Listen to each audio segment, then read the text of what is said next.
All right, B-Day. Um,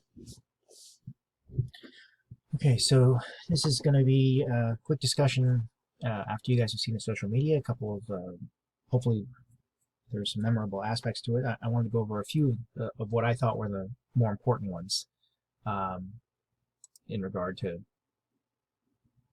how to engage with public information. So, um, you saw some of the aspects of social media which make kind of engaging with public information problematic.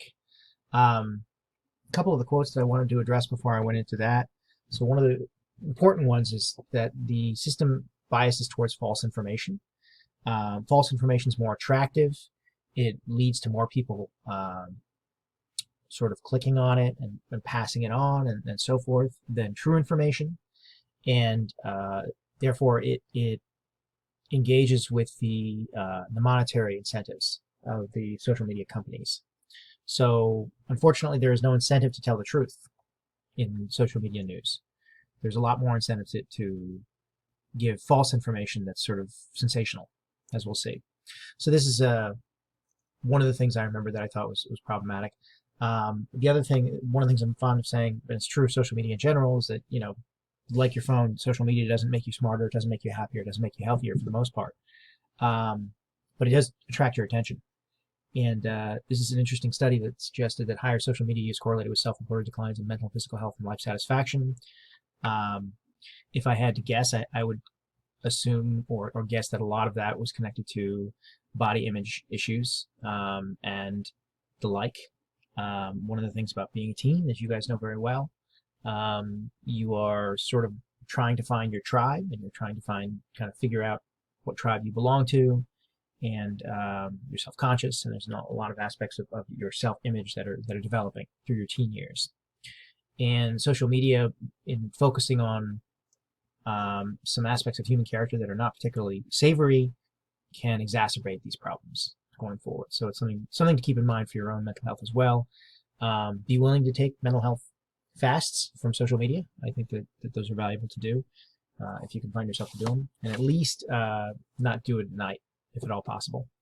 And keep in mind that it's not a substitute for therapy or for true engagement with good friends among people who love you.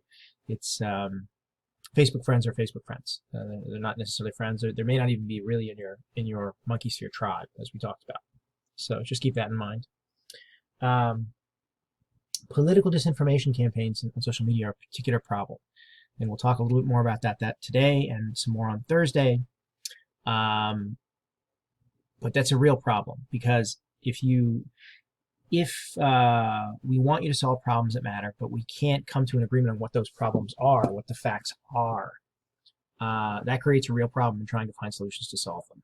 So, okay. Extremist groups. So the movie talked a little bit about how it directs you towards extremism.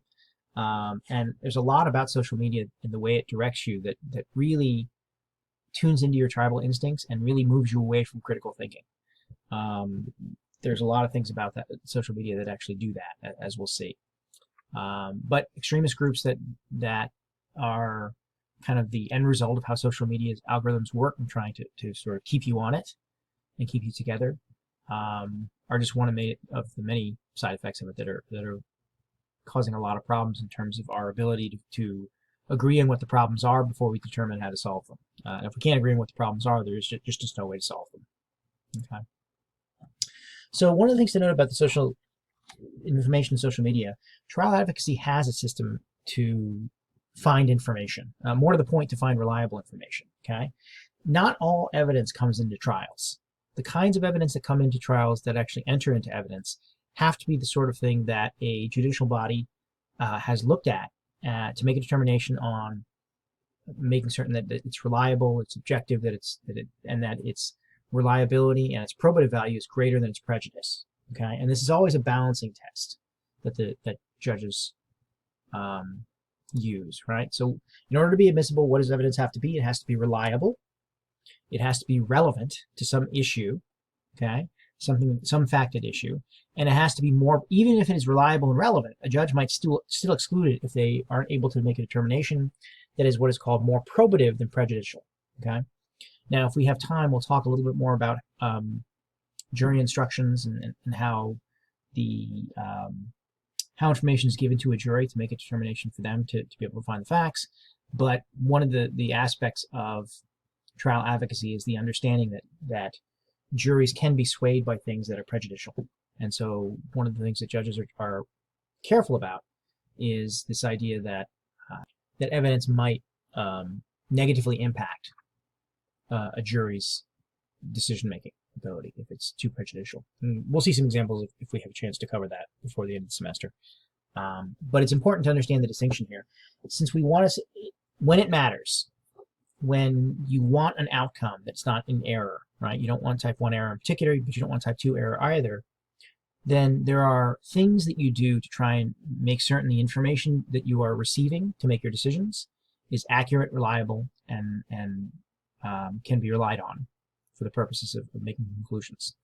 Note that the empirical method in the scientific community is the same, as well as in the soft sciences, right? Where things like historical conclusions in anthropology and history and the like require at least a 95% consensus among the experts in the field.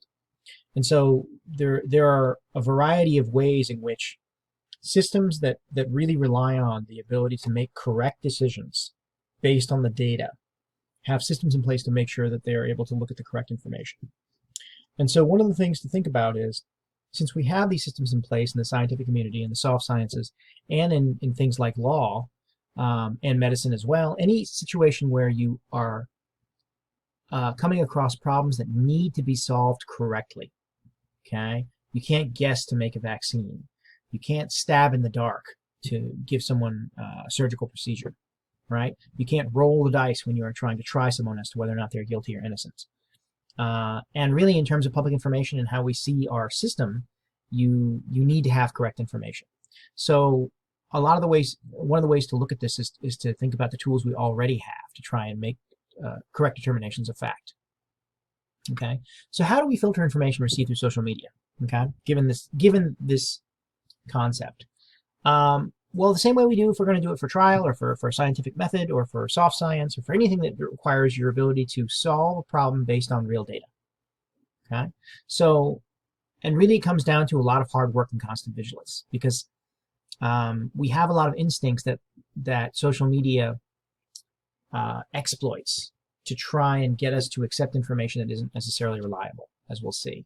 And so it's a constant fight. In the same way it's a constant fight to fight our own cognitive tendencies away from rationality, towards emotion, towards tribal behavior.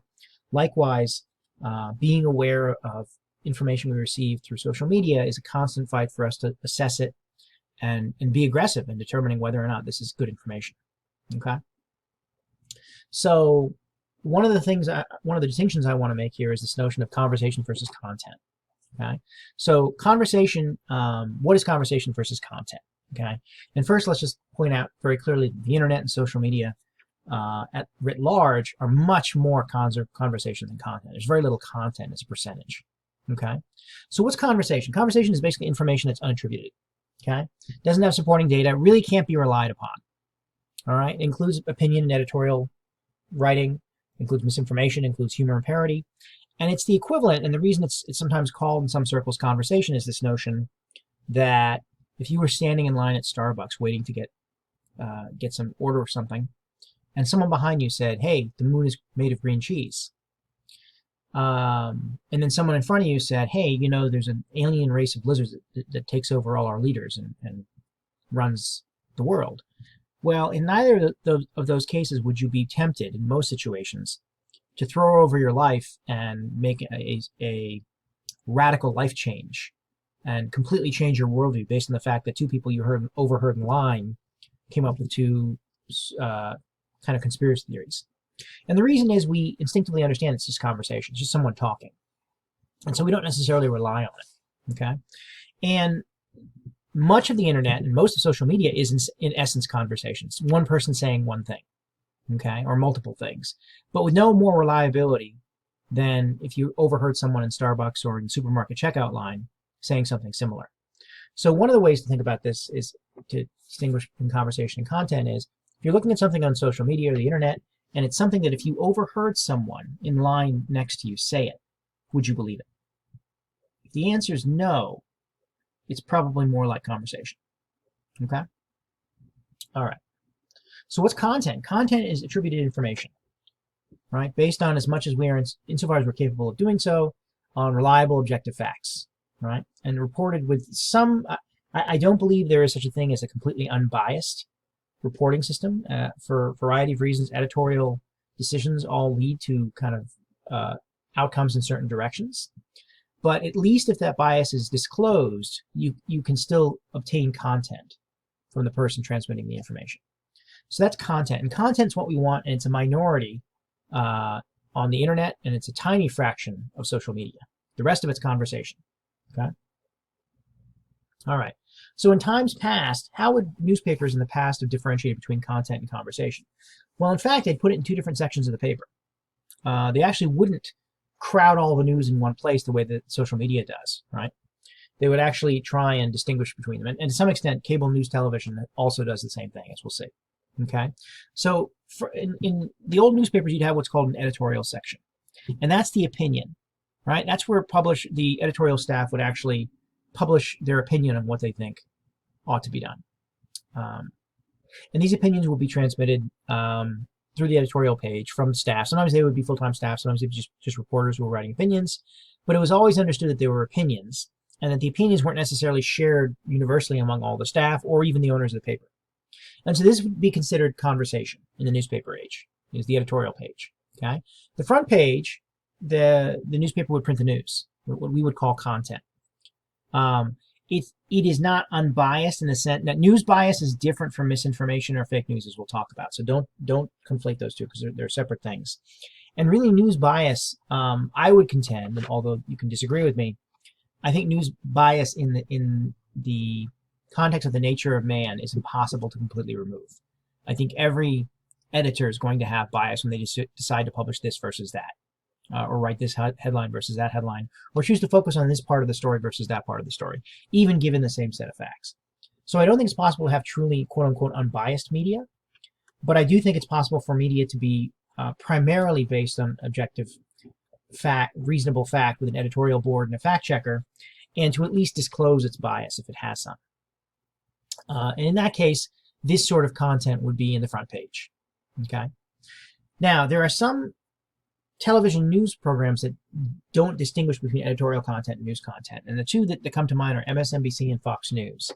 To the extent that I have an issue with either one of those networks, it isn't so much that they are right-leaning or left-leaning, respectively, but more that they, particularly in the case of Fox News calls itself fair and balanced, which sort of implies an unbiased standpoint. And the other difficulty I have with both MSNBC and Fox News, and they follow a very similar profit model, is they mix their editorial content with their news content. They don't distinguish them, which is a problem.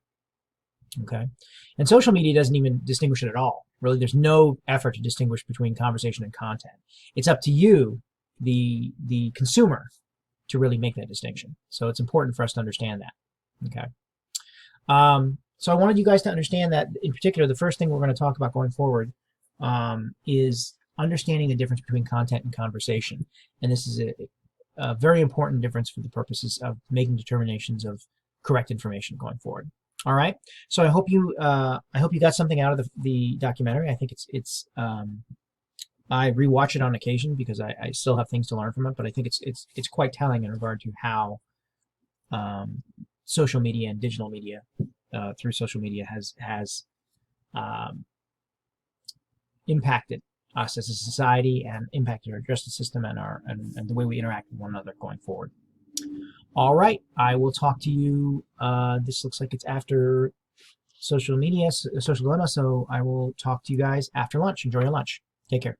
Actually, I don't know if you're on break quite yet, but in any event, I won't talk to you till after lunch. So have a good lunch, and I'll talk to you then.